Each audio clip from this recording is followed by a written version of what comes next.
Friends, welcome back to my channel. আশা করি তোমরা সবাই খুব ভালো আছো। নতুন একটা ব্লগে সবাইকে স্বাগত জানাই। তো আমার সাজগোজ দেখে নিশ্চয়ই বুঝতে পারছো যে কোনো জায়গায় যাচ্ছি।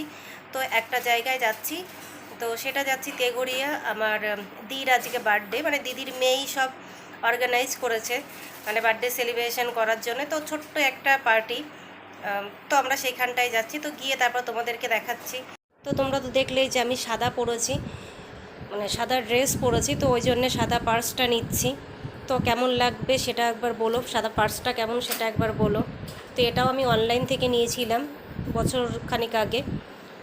তো আমার তো খুব পছন্দ হয়েছিল, আর এটা এমনিও খুব ভালো, ভিতর অনেকটাই জায়গা আছে। বাড়ির থেকেই গিফটটা দেখিয়ে নিয়ে যাই, কারণ ওখানে গেলে তো দেখাতে পারবো না, কারণ হাতে দিয়ে দেবো তো অন্যর হাতে চলে যাবে, মানে আমার দিদির হাতে চলে যাবে।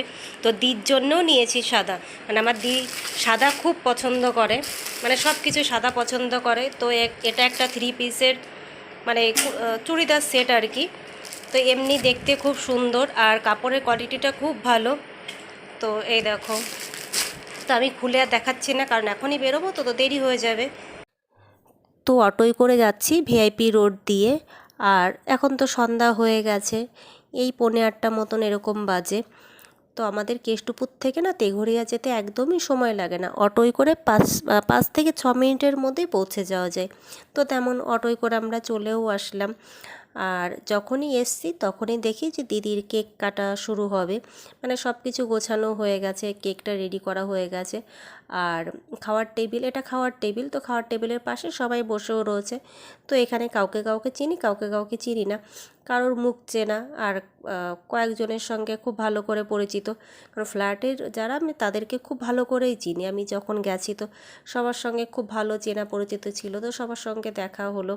তো এখানে সবাই বসে রয়েছে, আমিও যদিও বসেই রয়েছি। তো কেক কাটার পরে তারপরে কেক খাওয়ানো হচ্ছে। তো এক এক করে বেশ অনেক কজনই কেক খাওয়ালো, আর বিবিও তারপর ওর মাকে কেক খাইয়ে দিচ্ছে। তো আমি তখন কেক খাওয়াইও নি, আর নিজেও খাইনি, কারণ কেক যখন খুব ঠান্ডা থাকে সেই কেকটাই খেতে ভালো লাগে। আর এই যে তনুজানটি পায়েস করেছিল, তো পায়েসটা খুব ভালো হয়েছিল। কিন্তু যেহেতু আমি পায়েস খাই না, তো আমার দি জোর করেই আমাকে পায়েস খাইয়েছে। তো শুধু আজকে বার্থডে বলেই কথা শুনলাম, অন্যদিন হলে একদমই কথা শুনতাম না, যে জোর করে পায়েস খাও না, সেটা একদমই খেতাম না। তো একটুখানি খেলাম, তো দেখলাম যে ভালো, কিন্তু আমার তো পায়েস খেতে একদমই ভালো লাগে না। তো এই সবের পরে হবে খাওয়া দাওয়ার প্রস্তুতি। তো যখন খাওয়া দাওয়া হবে তখন এই টেবিলটার উপরেই দেওয়া হবে। তো কি কি মেনু আছে চলো তোমাদেরকে দেখাই। সব লেগ পিস দিয়েছে চিকেন চাপে। আরে বাহ, বাহ বাহ বাহ, তুই কি করছিস? আমি বিরিয়ানিটা কাটছি, ওইদিকে সবাই খাচ্ছে, আমি একটু জোর খাই। তো সবার তো খাওয়া দাওয়া হয়ে গেছে, আর মেনলি বিরিয়ানিটা না আমিই কেটে দিলাম। তো তার কারণ, আমাদের বাড়িতে তো এরকম ছোটোখাটো অনুষ্ঠান অনেক হয়েছে, আর বিরিয়ানি কাটা আমি অনেক দেখেছিও, তো ওই জন্যে আমি বললাম যে আমি বিরিয়ানিটা কেটে দিচ্ছি, তোমরা খেতে দিয়ে দাও। তো তনুজা আন্টি, বিবি আর আমার দি মিলে সবাইকে খেতে দিয়ে দিল। তো সবার খাওয়া হয়ে গেছে, সব গেস্টরা বাড়িতেও চলে গেছে। তো শুধুমাত্র আমরা 3জনই বাকি রয়েছি বাড়িতে আসতে। তো আমাদের খাওয়া দাওয়া হয়ে গেছে, খাওয়ার আগে একটু গোছানোর ছিল, খাওয়ার পরে আমার দিই গুছিয়ে নিয়ে তারপরে এখন আমরা কোল্ড ড্রিঙ্কস, আইসক্রিম এইসব খাচ্ছি। তো আমি তো আগে কোল্ড ড্রিঙ্কস খাইনি, তো ভেবেছিলাম যে ডিনারের পরে তারপরে খাবো। তো এখন আমরা কোল্ড ড্রিঙ্কস খাচ্ছি, আর আমার বর এখন আইসক্রিম খাচ্ছে। আর ও তো অনেক দেরি করে গেছে, তো ওকে শুধু কেক দিয়েই তারপর ওকে খেতে বসিয়ে দেওয়া হয়েছিল, তো ওই জন্য আর ও অন্য কিছু খায়নি। তো এখন বসে বসে ও টিভি দেখছে আর আইসক্রিম খাচ্ছে, আর আমরা একটু গল্পগুজব করছি।